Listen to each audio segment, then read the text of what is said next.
నమస్తే సార్. నమస్తే సార్, చాలామంది మాటలాడే విధానంలో సర్లే ఓకే మాట ఒప్పుకోతూ ఉంటారు. లేదు అంటే ముక్కు సూటిగా ఏం చెప్పాలో అది కన్వే చేస్తారు. నిర్మోహమాటంగా ఉంటారు. అండ్ చేయాల్సినది తనకి ఒక అవగాహనతో అది చేస్తా అంటే ఎస్, లేదు అంటే నో అని చెప్తూ ముందుకెళ్తూ ఉంటారు. అసలు ఈ మాట్లాడే పద్ధతుల్ని మనం ఎలా అలవర్చుకోవాలి, ఎక్కడ ఎలా మాట్లాడాలి? ఇప్పుడు మామూలుగా ఓపెన్గా మాట్లాడటం, ఫ్రాంక్గా మాట్లాడటం, నిర్మోహమాటంగా మాట్లాడటం, లేదా ముఖం మీద గుద్దినట్టు మాట్లాడటం, ఇన్ని రకాలుగా ఉంటాయి. మాటలు అనేక రకాలు. ఎండ్ పాయింట్ ఏంటి అన్నప్పుడు అసలు ఎందుకు మాట్లాడతాం మనం అంటే ఒక పర్పస్ ఉంటుంది దానికి. Expression of our feelings. నేను మా అమ్మాయితో మాట్లాడుతున్నప్పుడు ఇలా ఉండమ్మా అని ఒకసారి చెప్పాను అనుకున్నప్పుడు అప్పుడు ఎలా చెప్పాను, అలా 2 సార్లు చెప్పినా కూడా చేయకపోతే ఎలా చెప్పాను, అలా 5 సార్లు చెప్పినా కూడా చేయకపోతే ఎలా చెప్పాను అనేవి గ్రేడింగ్స్. అది ప్రతి చోట. సో ఎండ్ పాయింట్ ఏంటి అంటే నువ్వు ఇందాక అడిగినట్టుగా ఒక్కొక్క చోట ఒక్కొక్క విధంగా మాట్లాడాలి. అయితే నేను ఈ కాంటెక్స్ట్లో తీసుకుంటుంది ఏంటంటే నేను ఓపెన్గా మాట్లాడతానండి, ఫ్రాంక్గా మాట్లాడతానండి అని కొందరు అంటారు. ఫ్రాంక్గా మాట్లాడటం వేరు, మొహం మీద గుద్దినట్టు మాట్లాడటం వేరు, ఎదుటి వ్యక్తి హర్ట్ అయ్యేలా మాట్లాడటం వేరు. ఫ్రాంక్గా మాట్లాడటం అంటే అర్థం నీ ఒపీనియన్ చెప్పేయడం కాదు. ఓకే. ఫ్రాంక్గా మాట్లాడటం అంటే అర్థం నువ్వు ఇష్టం వచ్చినట్టు మాట్లాడడం కాదు. నేను ఓపెన్గా మాట్లాడతాను సార్ అంటే అర్థం ఎదుటి వ్యక్తిని కించపరుస్తూ మాట్లాడడం కాదు. అప్పుడు నువ్వు ఒక్కసారి ఆలోచించు, నా మాట ఎదుటి వ్యక్తికి హర్ట్ కాకూడదు. ఇది అల్టిమేట్ ఎయిమ్ అవ్వాలి. ఈ అల్టిమేట్ ఎయిమ్ అవ్వాలి అంటే నీ మాట ఇంజక్షన్లో అప్పుడు చెప్పాల్సి వస్తుంది. ఓకే. ఇంజక్షన్లా చెప్పడం అంటే అర్థం ఏంటి? ఓపెన్గా చెప్పడం. మాధురి ఇలా ఉండు, మాధురి ఇలా ఉంటే కష్టం. దిస్ ఈజ్ ఓపెన్గా, ఫ్రాంక్గా, నిర్మోహమాటంగా ఇంజక్షన్ గుచ్చినట్టుగా చెప్తున్నాను నేను. ఇప్పుడు నేను ఏమంటానంటే దీనికి ముందు దూదిరాయి మాధురి నువ్వు నమ్మవు, చాలా మంచి భలే గుడ్ క్వాలిటీస్ ఉన్నాయమ్మా నీలో అని చెబుతుంటే అది అంటే కానీ ఉన్నతో కూని ఉంటుంది అనమాట. నేను రియల్లీ చెప్తున్నాను మాధురి, ఈ కాంటెక్స్ట్ ప్రతిసారి నాకు డాక్టర్ బి పట్టాభిరామ గుర్తొస్తారు. ఆయన నేనేమో ఆయన 100 సార్లు కలిసి అనుకుంటే 100 సార్లు కలిసిన వెంటనే ముందు చేతితో చేయబెట్టుకుని ఇలా పట్టుకునే ఉంటాడు. మాట్లాడే మాట ఏంటంటే, రాఘవేంద్ర గారు మొన్న మాధురి గారు మీ గురించి ఎంత బాగా చెప్పారంటే ఉతిదే. ఆ మాధురి గారు చెప్పలేదు, ఆయన అంటే ఆయన అబద్ధం చెప్తారా? లేదు, కాదు. పూని తిరగేద్దాం అబ్బా, ఆయన అలా కాకుండా రాఘవేంద్ర గారు మొన్న మాధురి గారు మీ గురించి చాలా నెగిటివ్గా చెప్పారు, తట్టుకోగలవా నువ్వు? అసలు మరి అంటే నీకేమో పొగడతలు కావాలి కదా. అందుకని ఈ ప్రపంచంలో దూది రాసి తీరాల్సిందే, బిస్కెట్లు వేయాల్సిందే, అందుకని నేర్పుతూ మాట్లాడాలి అంటే. ఎగ్జాక్ట్లీ. ఎస్. అందుకని ఎదురు వ్యక్తి హర్ట్ కాకుండా మాట్లాడాల్సిందే. దానికి 2 కారణాలు ఉన్నాయి. ఒకటి, ఎదుటి వ్యక్తిని హర్ట్ చేసే రైట్ నీకు లేకపోవడం. 2, అసలు నేను మాధురికి ఎందుకు చెప్తున్నాను, మాధురికి నేను క్రిటిసిజం చెప్తున్నానమ్మా, ఇంజక్షన్ పడుతున్నాను. ఎందుకు పడవాలి? నీ మంచి కోసం, నిన్ను బాగుపరచడం కోసం. నాకు అది అల్టిమేట్ ఏమైనప్పుడు నువ్వు వినాలి కదా, వినేటట్టు చెప్పాలి కదా. ఆయన వినేటట్టు చెప్పాలి అంటే సక్క అని సూది గుచ్చేస్తే ఎట్లా, దూది రాయాల్సిందేగా. దాని తర్వాత వచ్చే మెడిసిన్ బాగుండి ఉండొచ్చు కాక. అందుకు నేను ఎప్పుడేమంటానంటే, ఎప్పుడు ఎవరితో మాట్లాడినా, నేను ఫ్రాంక్గా మాట్లాడినా, నిర్మోహమాటంగా మాట్లాడినా, ఓపెన్గా మాట్లాడినా, క్యాండిడ్గా మాట్లాడినా, ఎలా మాట్లాడినా ఎండ్ పాయింట్ హర్ట్ చేయకుండా మాట్లాడడం అనేది మనకి ఇవ్వాలి. ఓకే. ఇకపోతే సేయింగ్ ఎస్, సేయింగ్ నో. నువ్వు ఒక హెల్ప్ని అడిగితే నేను చేయలేదనుకుందాం, నో చెప్పడం అనేది ఒక ఆర్ట్ యాక్చువల్గా. ఎస్ చెప్పడం హార్ట్ కాదు. ఎస్ ఎలాగూ చెప్తాం.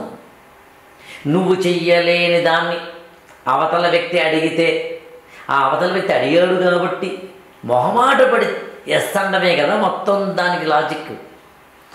అందుకని ఎప్పుడూ కూడా ఎస్ నో అని రెండింటి చెప్పడానికి ముందు ఇంకొక కొత్త పదం పెట్టుకోదని న్యూట్రల్.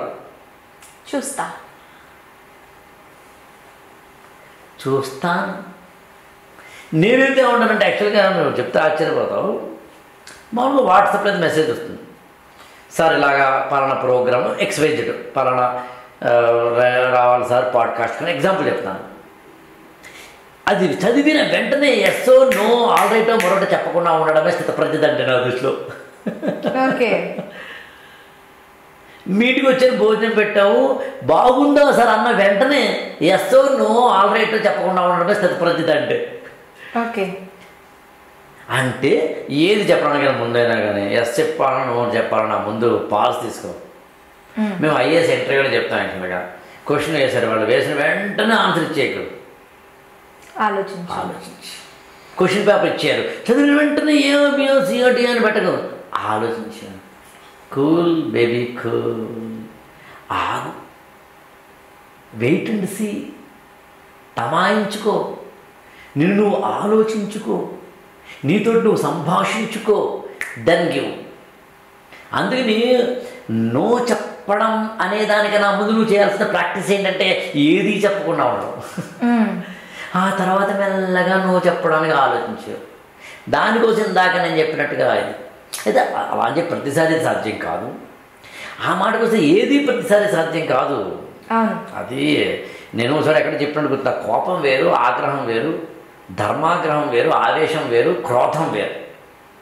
ఓకే, ఐదు ఒకటే, ఒకే కోవకు చెందుతాయి. కానీ కోవకు చెందుతాయి, మరి చెప్పు మాధురి, ఒకే కోవకు చెందుతాయి. ఓకే, కానీ ఒకటి కావు. ఎక్స్ప్రెషన్ వేరు, ఇంటెన్షన్ వేరు. క్రోధం అనేది సింపుల్ చెప్పేస్తాను, క్రోధం అనేది నీకు బలహీనమైన మనస్తత్వంలోంచి వచ్చే కోపం.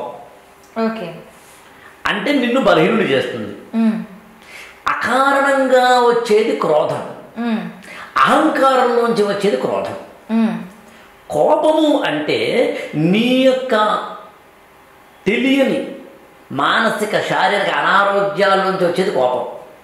ఓకే, ఆ రోజు నీకు ఏదో హార్మోనల్ ఇంబ్యాలెన్స్ ఉంది, పని మనిషి మీద కోపపడతావు, దాని క్రోధం అనరు, కోపం అంటారు. ఆవేశం నీ యొక్క లోపల హార్మోన్స్ మొదలైన బయోకెమికల్స్ ఈక్వేషన్స్ మారిపోయేంతలా నిన్ను కదిపేసేది ఆవేశం. ఓకే, అంటే బీపీ లేదా బీపీ రావడానికి కారణమయ్యేది. ఆగ్రహం ఎప్పుడైనా ఎక్కడైనా ఈ తప్పు జరుగుతుంటే దాన్ని ఆపాలి అనుకునేందుకు కన్నెర్ర చేయడం ఆగ్రహం.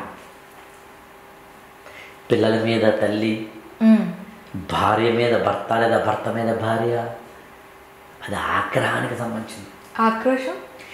ఆక్రోశం అంటే యాక్చువల్గా ఈ కావాలది కాదు. ఆక్రోశం అంటే సారులోంచి, బాధలోంచి, గ్రీఫ్లోంచి వచ్చేది యాక్చువల్గా.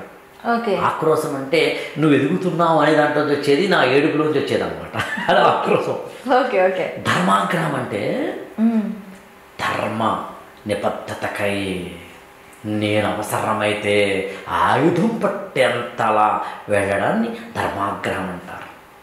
అలుగటయ్యే ఇరుంగని అజాత శత్రువు అలిగిన వేళ అంటారు ధర్మరాజు విషయంలో. అందులో అలగడం అనేది అంటే కోపం ఎప్పుడు వచ్చింది ఆయనకి అంటే ధర్మం పోతున్నప్పుడు వచ్చింది, విచ్ఛిన్నమవుతున్నప్పుడు వచ్చింది, ధర్మానికి గ్లాని జరుగుతున్నప్పుడు వచ్చింది. అందులో జీవితంలో అదే ధర్మాగ్రహం చెంత అనలేదు. నేను అప్పుడప్పుడు నిజంగానే నాకు యాక్చువల్గా ఒకప్పుడు బాగా, ఇప్పుడు ఈ స్టేజ్ అన్ని చూస్తే కనుక ఒకప్పుడు నేను క్రోధంలో ఉండేవాడిని, కోపంలో ఉండేవాడిని, ఆవేశంలో ఉండేవాడిని, కొంతవరకు ఆగ్రహం ఉండేవాడిని. ఇప్పుడు ఈ నాలుగిటిని అయితే మాత్రం నేను ఖచ్చితంగా వాటిని పాతాళంలోకి తొక్కేయగలిగాను. ఒకటి మిగిలింది ధర్మాగ్రహం. అది ఉండాలంటాను నేను, అది ఉండాలి. ఎందుకు, రీజన్ ఏంటి అన్నప్పుడు చాలా సింపుల్గా చెప్తాను. ఒక ఊర్లో ఒక పాము ఉందట, అందరినీ కరుస్తుందట, అందరి మీద బొస కొడుతుందట అని చెప్పి అందరూ భయపడుతున్నారట, దాన్ని తిడుతున్నారట, అది బాధపడుతుందట. అరే అందరూ నన్ను తిడుతున్నారని ఒక స్వామీజీ వచ్చాడట, స్వామీజీని అడిగిందట, ఏమంటే అందరూ నన్ను తిడుతున్నారని. తిట్రా మరి, నువ్వు అందరినీ కాటేస్తున్నావు, అందరి మీద బొస కొడుతున్నావు, అందరినీ భయపడుతున్నావు కాబట్టి తిడుతున్నారు నేను అని. అరే రే మరి ఏం చేయమంటారండి అని ఎవరి మీద ఇవన్నీ చేయడం మానేసిన తర్వాత అది పపలాగా మెత్తగా ఉంది. ఆళ్ళేవాడు వీళ్ళేవాడు, అంతమంది పావునన్ను కరిచేది ఇప్పుడు కరవట్లేదు, అంతమంది పావునన్ను బొసుకొట్టేది కొట్టట్లేదు, అంతమంది పావున మీద డిక్కుడికు ఇప్పుడు లేదు, అది బలహీనరాలు, అది వేస్ట్, ఒకటి రాయేసాడు, ఒకడేమో మట్టేసాడు, ఒకడేమో గడ్డేసాడు, ఒకటి మొత్తం మీద దాని అంతటినీ కలిపి చిద్దరు చేశారు. అది చచ్చిపోయే పరిస్థితిలో వచ్చింది. మళ్ళీ స్వామీజీ వచ్చాడు 1 month 2 months చూస్తే ఏంటమ్మా లాస్ట్ టైం ఏమో మంచి మామూలుగా లేవు, అసలు గెలిచిన ఎమ్మెల్యేలా ఉన్నావు, ఇప్పుడు డిపాజిట్ కోల్పోయిన వాడు ఏంది ఇది, బాధపడుతున్నావు ఏంటి, ఇంత అయిపోయావు ఏంటి, ఒళ్ళంతా రక్తం ఏంటి అంటే, మీరే కదా స్వామి కరవద్దన్నారు, బొసకొట్టద్దన్నారు, ఇంకోటి చేయొద్దన్నారు, అందుకు నేను ఎవరిని భయపెట్టడం లేదు, అందుకని నేను అందరితోటి మంచిగా ఉండడం మొదలు పెడితే మరి అందరూ ఏమో మీరు ఆళ్ళేస్తారు అర్థం కావట్లేదు అంటే, అప్పుడు స్వామీజీ ఒక సూత్రం చెప్తానమ్మా, నేను కరవద్దన్నాను, బొసకొట్టద్దన్నాను, కానీ బొసల్ని నటించొద్దనలేదు. అప్పుడప్పుడు నటించమ్మా, కోపం ఉందని నటించు, ఆవేశం ఉందని నటించు, ఆగ్రహం ఉందని నటించు, ధర్మాగ్రహం ఉందని నటించు, అవన్నీ లేకపోతే నేను మొత్తేస్తారమ్మా. మెత్తగా ఉన్నవాడిని మొత్తుతుంది లోకం. అందుకని జీవితంలో అవసరమైనప్పుడు ధర్మాగ్రహం కూడా ప్రదర్శించాలి. మన కింద పనిచేస్తున్న వాళ్ళు కనుక మనం కొద్దిగా లూజిస్తే వాళ్ళని ఎత్తినెక్కితే తీయగలగాలి. మా నాన్న నేను పట్టించుకోలే అనుకుంటున్నప్పుడు, మా అమ్మ ఎప్పుడు పట్టించుకోదురా, ఎప్పుడు నవ్వుతూనే ఉంటుంది, సహనంతో ఉంటుంది అని అనుకున్నప్పుడు, నీ మంచితనం అవతల వ్యక్తికి అమాయకత్వంగా అనిపిస్తున్నప్పుడు నువ్వు ధర్మాగ్రహం ప్రదర్శించక తప్పదు, కన్నెర్ర చేయక తప్పదు, అవసరమైతే చెయ్యి ఎత్తక తప్పదు, ఆయుధం పట్టక తప్పదు. కృష్ణుడు భగవద్గీతలో మహాభారతంలో చెప్పింది ఇదే. అందుకని అవసరమైతే యూ హ్యావ్ టు.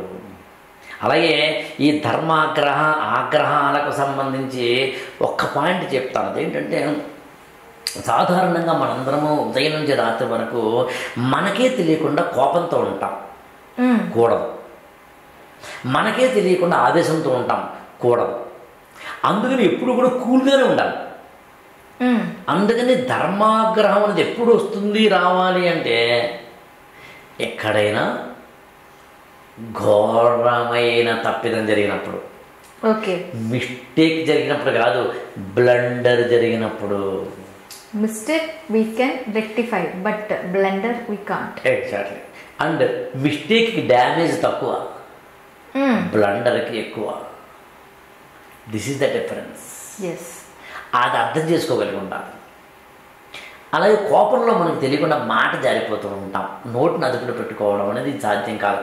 క్రోధంలోనూ, కోపంలోనూ, ఆవేశంలోనూ, వీటిలో. కానీ ధర్మాగ్రహం అలా కాదు, మాట చాలా స్పష్టంగా వస్తుంది. నేను ధర్మాగ్రహంలో నీకు ధర్మాన్ని పరిరక్షించడంలో నీ యొక్క మొత్తం ఫిలాసఫీ ఉంటుంది కాబట్టి.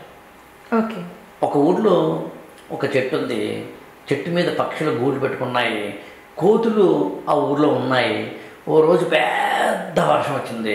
అంత పెద్ద వర్షం అంటే ఈ పక్షి ఏమో గూట్లో వెళ్ళిపోయి పిల్లల్ని కాపాడుకుంది, కానీ కోతి మాత్రం తన పిల్లల్ని కాపాడుకోలేకపోయింది. ఎందుకంటే వర్షంలో తడిసిపోతుంది కాబట్టి. ఎందుకంటే కోతులకి ఇల్లు కట్టుకోవాలి, గూళ్ళు కట్టుకో కాబట్టి. ఆ పాపం చెట్టు మూలకి ఇలా ఉంది, అలా ఉన్నా కూడా తడిసిపోతూ ఉంటే పాపం అప్పుడు ఆ పక్షి అందట, కోతుల్లారా మీకు ఇల్లు కట్టుకోవడం కూడా చేత కాదు, ఏం వేస్ట్ ఫెలోస్ అందట పక్షి.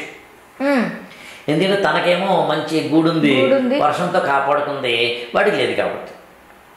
అది అయిపోయిన తర్వాత వర్షం అయిపోయింది, బాగా హాయిగా అంత వాతావరణం కూల్ అయింది, మంచి ఎండ వచ్చింది.